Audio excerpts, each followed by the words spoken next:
안녕하세요. 대학생들의 경제쌤 대경쌤입니다. 이번엔 미시경제학 첫 번째 강의를 녹화하게 되었는데요. 첫 번째 강의는 바로 경제학과에서 흔히 볼 수 있는 콥 더글라스 효용함수의 극대화 문제입니다. 이번 강의에서 꼭 기억해야 할 개념은 바로 첫 번째로 소비자의 효용 극대화를 통해서 나온 결과물입니다. 그 결과물의 종류로는 수요 곡선, 가격 소비 곡선, 소득 소비 곡선, 엔겔 곡선이 있습니다. 우선 수요 곡선은 재화의 수요량과 재화의 가격의 관계를 나타낸 곡선입니다. 그래서 재화의 가격, 재화의 수요량 이 두 가지 포인트를 꼭 기억해야 합니다. 가격 소비 곡선은 가격의 변화에 따른 두 재화의 최적 소비량 궤적입니다. 여기서의 포인트는 두 재화입니다. 그 다음에 세 번째로 소득 소비 곡선은 소득의 변화에 따라서 두 재화의 최적 소비량이 변하게 될 텐데 그 변화되는 궤적을 따라가서 그린 것이 바로 소득 소비 곡선입니다. 마지막으로 엔겔 곡선은 재화의 수요량과 소득과의 관계를 나타낸 곡선입니다. 그래서 각각의 곡선이 어떤 두 변수의 관계를 나타낸 것인지 잘 기억해 두시길 바랍니다. 자, 문제를 통해서 이 효용 극대화 문제를 어떻게 풀어나가는지 설명해 보도록 하겠습니다. 우선 다음과 같은 콥 더글라스 효용 함수를 가진 사람의 효용 극대화 문제를 풀어보겠습니다. 문제에서 보면 먼저 효용 함수는 주어져 있지만 아쉽게도 제약식은 나와 있지 않은 걸 볼 수 있습니다. 경제학 문제는 자신이 하고 싶은 것, 즉 효용을 극대화하는 것을 넘어서 이런 효용을 극대화하는 데 있어서 어떤 돈이나 시간과 같은 제약이 있다는 가정하에서 문제를 풀게 됩니다. 그래야 경제의 선택의 문제가 발생하기 때문이죠. 그래서 여기서 제약식을 먼저 구해줘야 합니다. 제약식은 지출과 소득과의 관계를 나타내는 것인데 여기서 소득은 M이라고 주었고 지출은 X 재화에 대한 지출 더하기 Y 재화에 대한 지출, 즉 모든 재화에 지출을 더해준 것을 지출로 나타냅니다. 그것은 바로 PXX 더하기 PYY이죠. 이 둘을 더한 것이 소득보다 같거나 작아야 한다는 게 바로 예산 제약식입니다. 하지만 효용을 극대화하는 데 있어서 소득을 저축할 수 없는 세계에서는 소득을 전부 다 써야지만 효용이 극대화되었다고 말할 수 있습니다. 만약에 돈을 남긴다면 남은 돈으로 효용을 더 증가시킬 수 있겠죠. 그래서 일반적으로 예산제약식은 등호를 이용해서 이렇게 방정식의 형태로 나타납니다. 이 효용 극대화 문제를 이제 풀게 될 텐데요. 이 효용 극대화 문제를 푸는 방법은 두 가지가 있습니다. 첫 번째로는 한계 대체율을 이용해서 상대 가격과 한계 대체율이 같다라는 조건을 사용합니다. MRS, 한계 대체율은 두 재화의 한계 효용의 비율로 나타냅니다. 그래서 이 한계 효용의 비율인 MRS와 가격의 비율인 상대 가격을 같은 지점에서 효용이 극대화된다는 것을 의미합니다. 바로 MRS는 무차별 곡선의 기울기고 상대 가격은 예산제약식의 기울기이기 때문에 만약에 무차별 곡선이 원점을 향하여 볼록한 모형을 갖고 있다면 그러면 그 두 곡선이 한 지점에서 만나는, 즉 접할 때 효용이 극대화된다는 걸 알 수가 있습니다. 그래서 이러한 조건이 나오게 된 것이죠. 그래서 먼저 한계 효용을 구하는 방법은 효용함수를 각 재화에 대해서 편미분해 주는 것입니다. 그래서 x에 대해서 편미분해 주면 알파, x의 알파 마이너스 1, y의 베타. 그다음에 y에 대해서 편미분해 주면 베타, x의 알파, y의 베타 마이너스 1. 이것이 상대 가격과 같다라는 조건이 나옵니다. 이를 정리하면 알파 y, 베타 x는 py분의 px가 되고요. 이것을 마저 정리해주면 y는 알파분의 베타 px py x가 됩니다. 이러한 방정식을 하나 구했고요. 그 다음에 다른 방정식은 바로 여기 예산 제약식입니다.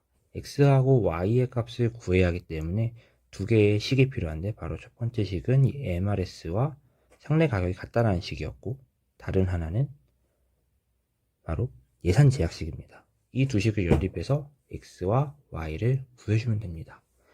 이 결과값은 알고 있기 때문에 미리 알고 있는 그 값을 사용해 보겠습니다. 그래서 x는 알파 더하기 베타분의 알파 px분의 m, 그리고 y는 알파 더하기 베타분의 베타 py분의 m이 됩니다. 그래서 아까 수요 곡선을 구하자고 했는데 수요 곡선은 재화의 가격과 재화의 수요량의 관계를 하고 했기 때문에 바로 이 재화의 수요량과 재화의 가격, 재화의 수요량과 재화의 가격을 나타낸 이 식이 바로 수요 곡선이 됩니다. 그래서 이를 두 평면에 나타내 보면은 재화의 수요량인 x, 그 다음에 재화의 가격인 px, 재화의 수요량인 y, 재화의 가격인 py, 이를 곡선으로 나타내면 됩니다. 바로 반비례하는 쌍곡선의 형태이죠. 근데 우리는 일사분면만 볼 거기 때문에 이렇게 그려주면 됩니다. 자, 이렇게 푸는 방법이 있고 두 번째로는 라그랑지안이라는 방법이 있습니다. 라그랑지안은 어떤 라그랑지안이라는 함수를 설정해서 제약하에서의 어떤 목적 함수의 극대화 문제를 푸는 방법입니다. 라그랑지안 함수를 설정하는 방법은 바로 L이라는 함수를 정의를 하는데요. 먼저 목적 함수인 효용, x의 알파, y의 베타, 바로 우리의 목적이 되는 목적 함수가 들어가죠. 그 다음에 람다라는 라그랑지안 승수를 써주고요. 라그랑지안 승수에는 바로 제약식을 곱해줍니다. 제약식은 m-px, x-py, y와 같이 한 변으로 모든 변수를 다 정리를 해준 상태로 집어넣어 줍니다. 이 라그랑지안 함수를, 이 L 함수를 미분한 것이 0과 같다는 것이 1개 조건이라고 하고요. 이 1개 조건은 총 3가지가 나오는데 바로 우리가 구하고자 하는 x, 두 번째로 y, 세 번째로 라그랑지안 승수입니다. 이것에 대해서 미분을 해주면 편미분입니다. 알파 x의 알파 마이너스 1, y의 베타 빼기 px 람다는 0. 마찬가지로 y는 베타 x의 알파 y의 베타 마이너스 1 빼기 py 람다는 0. 람다를 미분해주면 m 빼기 px x 마이너스 py y는 0. 이렇게 세 가지식이 나오게 되죠. 이 두 식을 연립해 주면은 바로 아까 우리가 구했던 MRS와 상대 가격이 같다는 그 식이 나옵니다. 이 식을 구하는 방법은 각각 이 오른쪽에 있는 두 가지를 오른쪽으로 넘겨주고요. 그 다음에 위아래 나눠주면 됩니다. 그럼 이 식, 첫 번째 식과 두 번째 이 예산제약식을 연립해주면 같은 결과가 나오겠죠. 자, 그 다음 각 재화의 가격의 변화에 따른 가격 소비 곡선을 도출하자 라고 했는데 먼저 우리가 앞에서 도출한 수요 곡선을 가져오겠습니다. 수요 곡선은 이렇게 되었죠. 수요 곡선의 형태를 기억해 두는 것은 매우 유용합니다. 왜냐하면 콥 더글라스 형태에서의 수요 곡선은 항상 이러한 형태로 나타나기 때문이죠. 자, 아까 말했다시피 각 재화의 두 재화의 최적 소비량의 궤적을 쭉 이은 것이 가격 소비 곡선이었습니다. 근데 어떤 최적 소비량의 궤적이었냐면 가격 변화에 따라서였죠. 즉 첫 번째로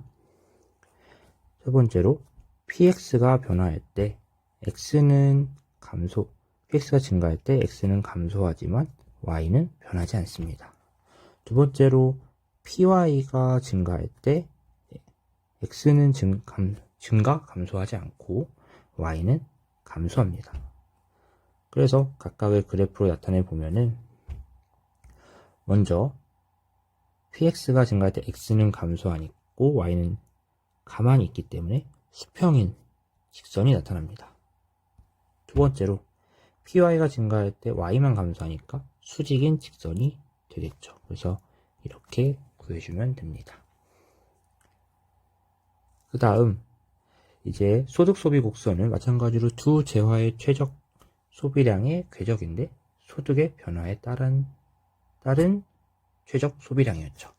그래서 두 재화의 수요 곡선을 먼저 다시 구출해 보면은 x, y가 되고요. 그 다음에 이 소득 소비 곡선을 구할 때는 우리가 소득의 변화에 따르기 때문에 소득 m을 매개로 둘을 연립해 줍니다. m을 매개로 연립한다는 뜻은 바로 이 첫 번째 식을 m에 대해서 정리를 해주고요. 여러분의 알파 더하기 베타 pxx 그 다음에 이것을 y식에 대입해 줍니다. 그러면 y는 알파분의 베타 py분의 px x라는 식이 나오게 되죠. 이것은 소득을 매개로 두 식을 연립해 주었기 때문에 소득 변화에 따른 x와 y의 조합을 나타내는 식이 됩니다. 그래서 이를 그래프로 나타낸다면 원점을 지나는 우상향하는 직선이 된다는 걸 알 수가 있습니다. 자, 넘어가겠습니다. 마지막으로 N개 곡선은 재화와 소득, 마찬가지로 y와 소득 간의 관계를 나타내는 곡선이었죠.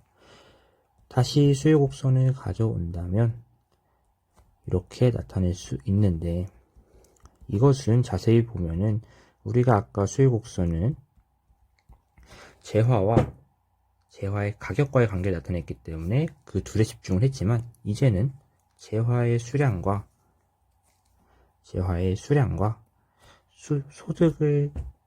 소득의 관계를 나타낸 식이기 때문에 이 두 재화의 수량과 소득 두 가지에 집중해서 그래프를 그려주면 됩니다. 즉 이미 N개 곡선을 구한 것이죠. N개 곡선은 각각 그래서 마찬가지로 우상향하는 원점을 지나는 우상향하는 직선의 방정식이 됩니다. 즉 N개 곡선과 수요 곡선은 재화의 가격, 재화와 소득과 같이 관점만 달리한 것이지 사실상 똑같은 의미를 가진 식이라고 볼 수 있습니다. 그래서 이 두 가지 N개 곡선을 도출하는데 N개 곡선은 이미 수요 곡선을 도출할 때 도출했다는 것 꼭 기억해주면 좋겠습니다. 오늘의 강의 여기서 마치겠습니다. 감사합니다.